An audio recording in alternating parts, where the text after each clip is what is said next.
So, as a lot of you saw yesterday, Frank Hill, it's Frank here on YouTube, sent myself, and I'm assuming he sent the same thing to people like PB Productions and others along the way. He sent me a package, one of two, I think, packages that he has coming my way, where basically it was something that was recently released by Warner Brothers, mostly by the Warner Archive division. And that, of course, was this. This, of course, is the Hanna-Barbera's Superstars 10 Blu-ray set, completely remastered, and it also has DTS HD surround sound, or master audio. DTS HD master audio. And why are a lot of people, because I'm sure some people have noticed that there are those that are talking about upcoming Blu-rays and 4Ks and DVDs and even digital releases that are probably wondering what's so special about this Hanna-Barbera Superstars 10 set that people, are just clamoring about, that they're talking about, if you will, almost in reverence, giving it like high praise. And the reason this is such a big deal for a lot of folks is because this is a series of movies, if you will. This is a series of movies, if you will, that Hanna-Barbera, and this is, I think, years before Warner Brothers bought any stock into them or even bought ownership of them, if you will. But basically, Hanna-Barbera was releasing, for a whole year, basically 2 seasons worth, but mainly a whole year in total, 2 years, if you will. They had come up with the idea to release direct to video and straight to television, made for television actually, animated features that they would showcase. They would showcase basically during Saturday afternoons or Sunday afternoons, depending on where you lived. And I remember this specifically because they continued doing this up to about almost the early to mid 90s. And how am I aware of that, you might ask? Well, one day, I think it was on, I don't know if it was on KSMO 62, or I can't remember which one it was. But I remember, looking at the TV guide, and, I had to do like a double take, because I saw what looked like, it said basically something along the lines of Yogi Bear and Magical Flight of the Spruce Goose or something like that. So I had to do a double take. So what happened is I ended up turning on to KSMO 62, and lo and behold, there was, what was advertised. So they had been doing this for quite some time. And then, of course, that all ended basically when, Warner Brothers started to get, their hands on the Hanna-Barbera properties, but also kind of even before that when Turner decided to create the Cartoon Network and focus all the Hanna-Barbera properties, shows, and movies onto that platform down the line. Even though he would still license out some of the other Hanna-Barbera movies like Hey There's Yogi Bear and The Mad Car Flintstone, and Jetsons the Movie to outlets like the Disney Channel and HBO and so on. So, so he would still do that, but basically up to about 94, from what I can tell, basically he would showcase in syndication a lot of these made-for-television, direct-to-video films. Now, the reason I say this was prior to Warner Brothers' acquisition of the library and everything a few years later was because a lot of these, made-for-television, direct-to-video features would be released not on Warner Home Video. Instead, they'd be released either on Turner's own home distributor, Turner Home Entertainment, or they would be released via other outlets like Kids Classics, if you will, which was a main criteria, if you will, distributor for a lot of these movies, including, G.I. Joe the movie and Heathcliff the movie, they would be the main criteria, the main distributor for a lot of these, films that you would think other outlets, home video distributing outlets, would want to take advantage of and release themselves. But Hanna-Barbera's Superstars 10, though, was something special because, at this time, you had a lot of made-for-television films, live action-wise, made-for-television live-action films, really starting to take precedent, a lot more than they did in the past. They would basically be more prominent because most times, Sunday evenings, Saturday evenings, even Friday evenings, if you will, were all reserved for network broadcast premieres of movies that were in theaters not that long before, like maybe a year or two before. All of a sudden here they are in a big network, premiere on a station like CBS, ABC, what would be the Fox networks, NBC, and so on. These movies, or those time slots, I should say, in prime time, would be reserved for those movies, for those kind of features. But then over time, networks started to realize, hey, it's a lot cheaper if we license out to a studio to make a made-for-television film for us that we could broadcast, as our own, original film. So that way we don't have to keep relying on, paying out and licensing, the rights to broadcast them in a network broadcast premiere. So that's why you would say, as time went on, you would start seeing a lot of these networks saying, network premiere when it would come to like a feature film that was in theaters, like a major blockbuster. Or they would say world premiere, and what world premiere would be, where it differs between network and world, the world premiere would basically be, hey, this is something new that we're behind, and this is the first time it's coming out anywhere. And that's the big difference between the two. Network would be like network premiere of this feature film that was in theaters, that was recently like on Cinemax, Showtime, HBO. Now it's here on, broadcast network television. And, world premiere was their way of saying this is our own thing. This is the first time it's being seen anywhere. So those were all basically the rave, if you will, at that time. Mostly heading in that direction of world premiere, made for television feature films, live action, like I said, that would premiere in prime time. So what did Hanna-Barbera do? Hanna-Barbera decided to take an idea, from that, and they decided to take this iconic library of characters and give them their own, outlet to be in similar scenarios, basically made for television, direct-to-video features. But they knew, obviously, that if they did it in prime time, that not many people would watch it. Now, there were some that did make it to prime time, but very, very few. Very rarely would you see that. But basically, most of the time you would see these films premiere in syndication. And you would have, when they would premiere, you would have a lot of networks, mostly during Saturday mornings or even the weekday afternoons when kids would come home from school to watch cartoons. You would have them advertise that, this movie, such and such movie, is going to debut, on this weekend. It's going to debut this Saturday afternoon after Saturday morning cartoons. Or it's going to debut Sunday, afternoon, right before, the evening hour, and so on. They would say that. They would do that, and it would get kids' attention to want to stay home and watch that film, or if their family knew how to set a timer on the VCR at that time, record the film on VHS. So it did its job to get kids' attention to, want to see some of their favorite Hanna-Barbera characters, in these feature films, in these made for television and soon to be direct-to-video feature films. But where they really shined later on was when Nickelodeon acquired the rights. That's right. You see, they were still being seen in syndication as far as I can remember, but then Nickelodeon also came around and said, hey, hey, Hanna-Barbera, we'll license out distributing those films on our network so that more people can see them.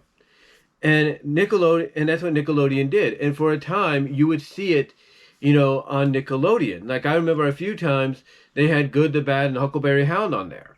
You know, I remember they had Top Cat and the Beverly Hills Cat. And it wasn't just Nickelodeon either. Disney, like I mentioned earlier, Disney came calling too.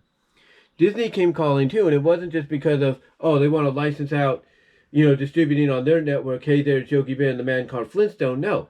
They came calling and said, hey, you got any more of this stuff? And that's why you started seeing Yogi and the Magical Flight of the Spruce Goose, Yogi and the Invasion of the Space Bears, you know, Yogi's Great Escape, and so on. That's where you started to see them on there as well. Because, you know, Disney was providing another outlet for these to be seen, because syndication, mostly during the weekend, you know, wasn't being, you know, so, so softly available, if you will, so softly available, you know, for them to showcase the shows on, showcase these movies on, because you had sports, you know, coming on to more networks at that time. And you also had, you know, the syndicated networks or syndicated channels being like, hey, we could do a, you know, live action film or live action broadcast of a film from the 80s, a blockbuster film from the 80s, in the place of where we would put these cartoons, and that's what they would do. But, you know, in the end, the legacy that these, you know, cartoons of Superstars 10, has made, basically the legacy of, you know, it's that you could do, made for television and direct to video films, not just for live action, but for animation as well. And in my opinion, I think one of the reasons they started doing this is they noticed other competitors out there, other studios out there, like, you know, Hasbro and so on, doing it with some of their properties. You know, I mentioned, you know, G.I. Joe earlier as being one of the releases that Kids Classics Home Video distributed onto VHS. Well, G.I. Joe was originally meant for theatrical release before that whole production thing behind the scenes caused it to be released after Transformers. So what happened, basically, you know, is Hasbro didn't want a chance that G.I. Joe might bomb as well as Transformers did at the theaters. So they decided, okay, we're going to go made for television, direct to video. Excuse me there. Almost knocked the thing down there. Sorry. But like I said, they decided to go, you know, with the, you know, made for television, direct to video route. And to me, in my opinion, I think Hanna-Barbera caught wind of that, and they decided, hey, we could do that too. Now, you might say, well, if they released some of these films in '87, you know, they should have been able to catch wind of it before then, right?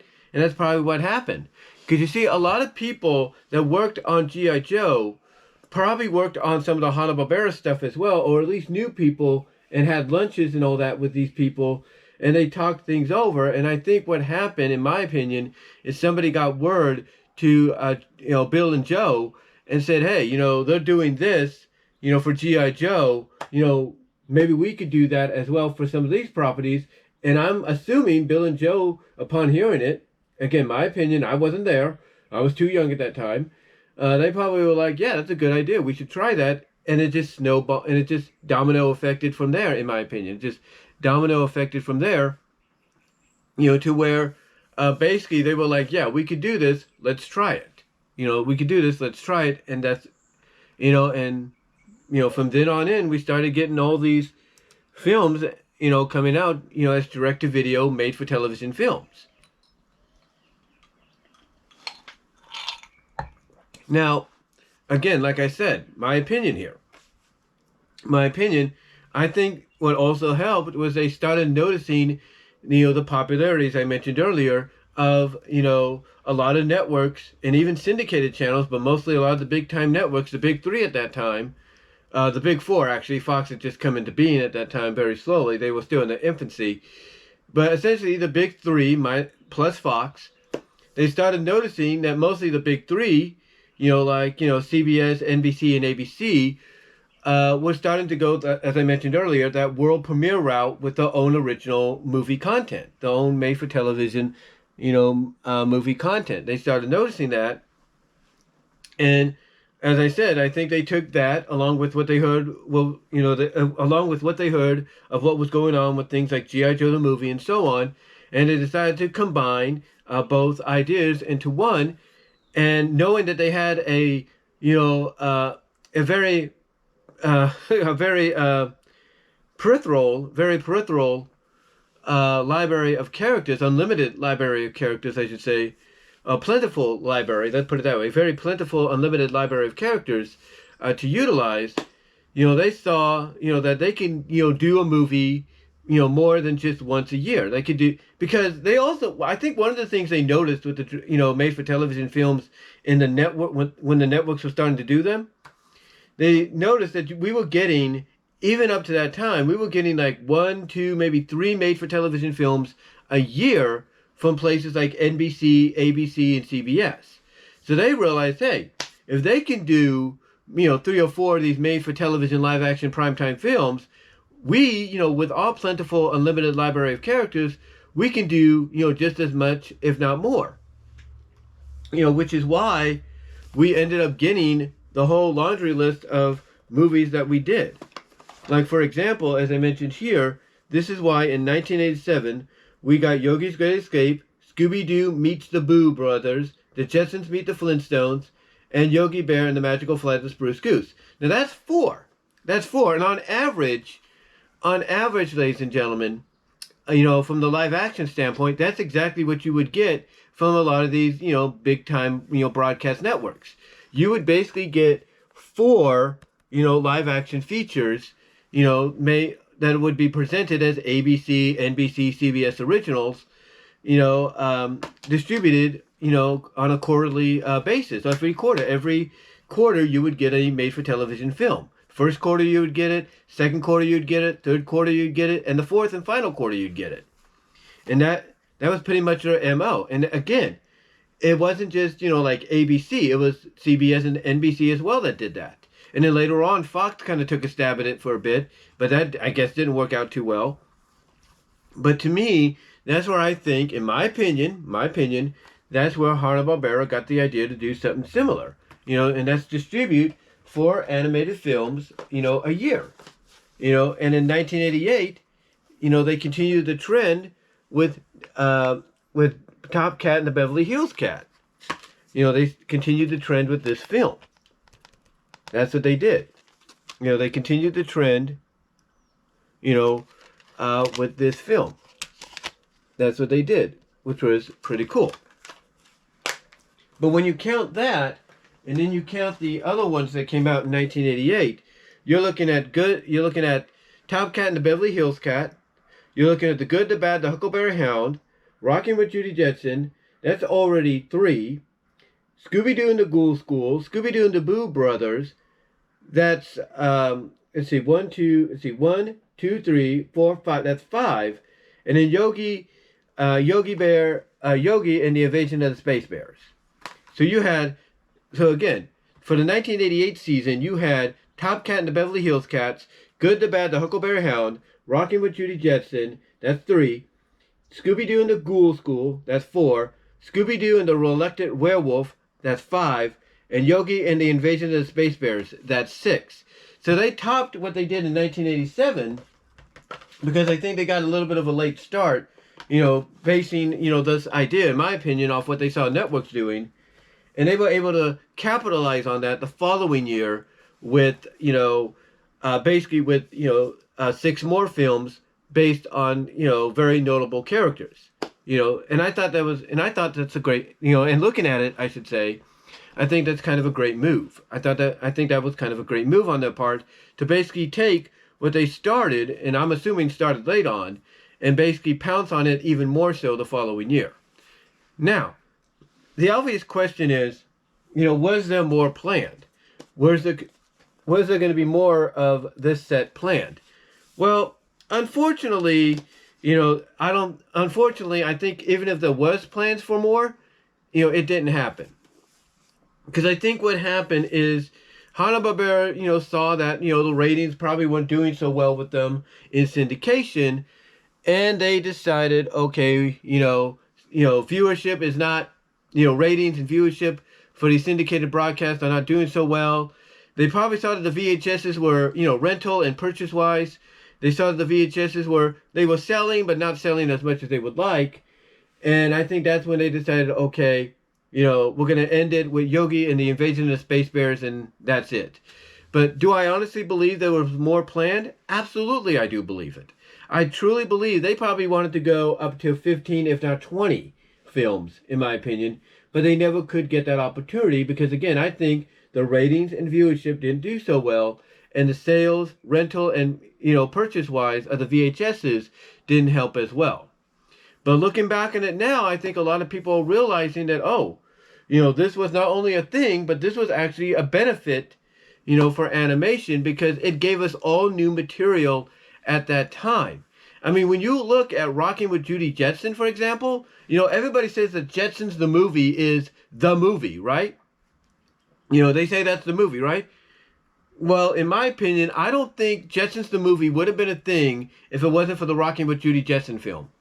And I think because Rocking with Judy Jetson became a hit, it was actually one of the big hits they had in that series. I think because it was such a big hit and it was positively received by people, from what I could tell, that's what gave Universal, Hanna-Barbera, the okay to give Universal, the license and the rights to do Jetsons the movie. I think that's what happened, in my opinion. And also, some of these films served as feature-length, feature-length versions of episodes, in shows that were out at that time. For example, you look at, the last one they did, Yogi and the Invasion of the Space Bears, and pretty much that's done in 1988. That was also the year that the new Yogi Bear show came out. And the new Yogi Bear show was basically a compilation of all new original shorts centered in Jellystone with the character designs from the film. Cindy Bear, of course, being as she was in the film and everything. That new design, which people love better than the original, that she first appeared as. And, basically, kind of feeling like a soft continuation of the film itself. Yogi and the Invasion of the Space Bears felt like a feature-length extension, of that series. Like a lot of series back in the 80s, and I've talked about this before, a lot of series back in the 80s, mid to late 80s, if they were a big hit animation-wise, there was always a good chance they were going to get an animated film. And most of the time they did. Heathcliff, he got a, Heathcliff and the Cadillac Cats, yeah, they got a film, but it wasn't the kind of film you were thinking. Instead, it was taking a page off the Looney Tunes. And that's basically being a compilation film with all new footage, and that footage being Heathcliff reading, his, telling the stories of his adventures, his past adventures to his nephews. And that's it. And, did it do good in theaters? Did it do good in theaters? Not really. But it did profit, did make a good profit, but not probably what they were hoping for. They were trying to replicate what Warner Brothers has done with Looney Tunes. That's what they were trying to do. But like I said, any show that was a big hit at that time, whether they were based on a toy line or based on an established legendary character or, series or cast of characters, they would get an animated film. And, even if it was direct to video or made for television. And to me, Yogi and the Invasion of the Space Bears was just that. It was a, like I said, a feature-length, version of the series. And in my opinion, a feature-length conclusion to the series. And some would say served as a pseudo-sequel to Hey There's Yogi Bear. But what makes that so different from, let's say, Yogi's, Great Escape and Yogi and the Magical Flight of the Spruce Goose? Well, one, Great Escape, as I mentioned in the package opening yesterday, and I think I mentioned in the unwrapping of the unpacking of this, Yogi's Great Escape only had Ranger Smith outside of Yogi and Boo Boo. There was no Cindy, and the other cast of characters you had were your Yogi Bear-verse, cast of characters, your Jellystone-verse cast of characters. Like Huckleberry, you had Wally Gator, Quick Draw, you name it. And the same with the Magical Flight of the Spruce Goose, but the exception was here you didn't have, Ranger Smith or Cindy at all. So Ranger Smith was missing from that one, and again, it was just your own gaggly group, I should say, of Jellystone-verse characters. And that was about it, basically the norm. Basically the norm and everything.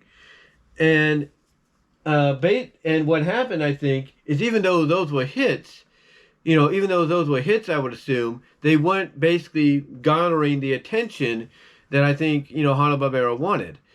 And in my opinion, I think they noticed that more people were watching and enjoying the new Yogi Bear show, more so than they were with, the galloping, all-star cast that they were getting. They started noticing a lot of people were enjoying that, and I think maybe they had released or re-released Hey There's Yogi Bear on VHS for the first time at that, during that time frame. And I think a lot of people at Hanna-Barbera were noticing that people were enjoying that, more so than they were enjoying, like I said, Magical Flight of the Spruce Goose and, Great Escape. And they're like, hey, we should go that direction with our third Yogi Bear film. And that's what they did. That's what they did. They went in the direction of saying, let's base one of the Yogi Bear films off the Yogi Bear show that's coming out. That basically serves as a pseudo sequel to the movie. Thus will make the movie that's based off kind of a pseudo sequel to the movie as well. And the rest is history, in my opinion. But overall, I think, the reason a lot of people, in my opinion, were excited about this is because you don't really see, you don't really, unless you have Boomerang, if you will, as a service, you can't really see these. Now, I don't know if HBO Max has them. I haven't seen them. I haven't seen them on Max or anything. So unless you have Boomerang, or unless you want to purchase them for like what, $9.99 or $12.99 or whatever it is on Movies Anywhere, unless you want to purchase them, or unless you have Boomerang, if you will, you can't really watch these. Now they are, believe it or not, here online in places like Internet Archive, YouTube, Rumble, Daily Motion. You can find them there. There's no doubt about that. You can find them there. But you gotta try to, catch them as quickly as you can, because some of these outlets do have, copyright protection, connected to them. And, certain companies could be like, yeah, take that down. We didn't give permission for that to happen.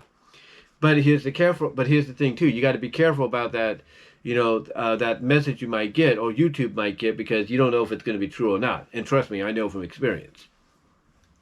But yeah, basically you can try to catch them online, free, if you will. But, good luck on that. Good luck on that. Unless, like I say, you have basically, Boomerang, as a service, or you're willing to spend, $9.99 to $12.99, on, these films to have and watch whenever you want. But again, I like I said, I think the reason people are ecstatic about this, going back to what I just said, is because you can't see them anymore. You can't really see them anymore unless you have what I mentioned, or unless you are able to purchase, them digitally, like I mentioned. So I think that's why people are glad that Warner Brothers went out of the way and allowed this to happen. And actually went more out of the way by not only remastering them, but also by basically putting it in DTS HD master audio, and including what people would say is I guess you could say the predecessors, if you will, the pilots that helped start it, and that's being Scooby Goes Hollywood and Yogi's Ark Lark. By the way, Yogi's Ark Lark was actually part, and I mentioned this yesterday in a video, Yogi's Ark Lark was actually part of the ABC ABC Saturday Morning Superstar movie series. That it was part of that. It was part of that. It was part of the ABC Saturday Morning Superstar movie series. So that was kind of cool to find out when I looked that up as well. I looked it up one day, and I found out, oh, well, it was part of this. And I looked up what Saturday Superstar movie was, and I was like, oh, okay, that's interesting. And that was basically ABC Saturday Morning Superstar movie. That was basically the predecessor to what would be known as ABC Weekend Special, in my from what I can tell.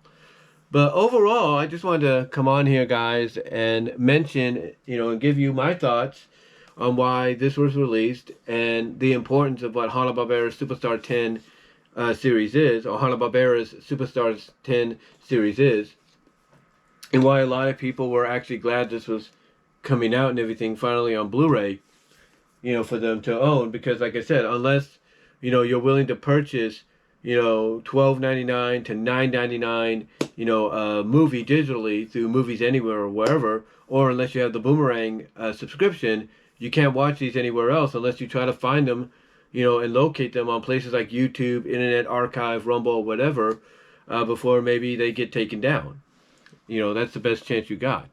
But yeah, overall, that's just my opinions, as to why I think, people are ecstatic about this, and why this is such, why Superstars 10 is such an important, I guess you could say, milestone in animation, mostly television animation. Because again, I think what it did is it took inspiration, in my opinion, it took inspiration from the, it took inspiration from the, I guess you could say, how would you put it? The trend at the time, the popular trend at the time of made-for-television films that a lot of the big networks, the big three out of the four, because like I said, Fox was still in its infancy, the big three out of the four were following and taking part in, because again, the biggest difference you could tell when a movie that was in theaters and was a blockbuster, the way you could tell it's being shown, for the first time on network television compared to an original, is when the network, ABC, NBC, or CBS, or even Fox, would say network premiere, but then if it's an original, they would say world premiere. That's how you could tell the difference. That's how you could tell the difference between what was in theaters and what's in on cable and now is being seen for the first time on network television, and what is made to be an original network movie for that network. That's pretty much it. But anyway, though, guys, I just wanted to come on here and talk about this. I know this went longer than some people would anticipate it to, but again, it's just a lot to get through. Just a lot to get through when it comes to this kind of stuff. Give me your thoughts on the whole Hanna-Barbera's Superstars 10 series. What's your fond memories of it when you first found out about it? Do you kind of agree with my opinions on why I think they started this whole trend? With doing a group of movies a year to kind of give more stories to kind of expand the further adventures of the favorite characters. Let me know down below. Comment if you like. Live chat during the premiere. And until next time, guys, I am out.